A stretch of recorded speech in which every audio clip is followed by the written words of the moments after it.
उल्टा चोर कोतवाल को डांटे। पवन सिंह ने सीएम नीतीश कुमार से की अपील, जातिवाद फैलाने वालों के खिलाफ कानून लाए सरकार। भोजपुरी पावर स्टार पवन सिंह हाल के कुछ दिनों से लगातार चर्चा में हैं। पहले पत्नी ज्योति सिंह के साथ तलाक को लेकर, अब भोजपुरी स्टार खेसारी लाल यादव से विवाद के बाद सुर्खियों में है।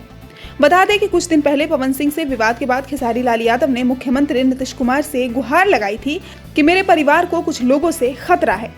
अब पवन सिंह ने भी सीएम नीतीश से जातिवाद फैलाने वाले गानों को लेकर अपील की है। पवन सिंह लिखते हैं, बिहार की सभ्यता संस्कृति में भोजपुरी का बहुत बड़ा ही महत्व है।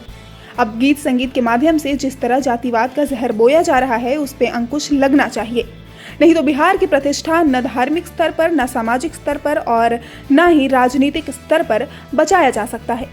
भोजपुरी भाषाएं कुछ कलाकारों की वजह से बिहार में जातिगत उन्माद न फैले, इसके लिए आप चूंकि हमारे बिहार की आत्मा की तरह हैं, इसलिए आपसे आदर सहित अनुरोध है कि कैबिनेट के माध्यम से शीघ्र कोई ऐसा कानून बिहार में लाने की कृपा करें जिससे भोजपुरी भाषा की गरिमा और बिहार के अस्तित्व को बचाया जा सके।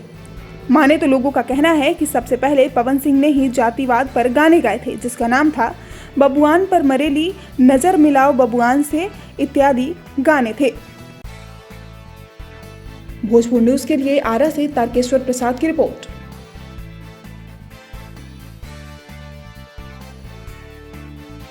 इस खबर को अगर YouTube पर देख रहे हैं तो चैनल को सब्सक्राइब कर घंटी को दबाइए। Facebook पर देख रहे हैं तो पेज को फॉलो, लाइक और वीडियो को शेयर कीजिए। और भोजपुर जिले के तमाम खबरों को सबसे पहले अपने फोन पर पाने के लिए प्ले स्टोर से भोजपुर न्यूज ऐप को इंस्टॉल कीजिए।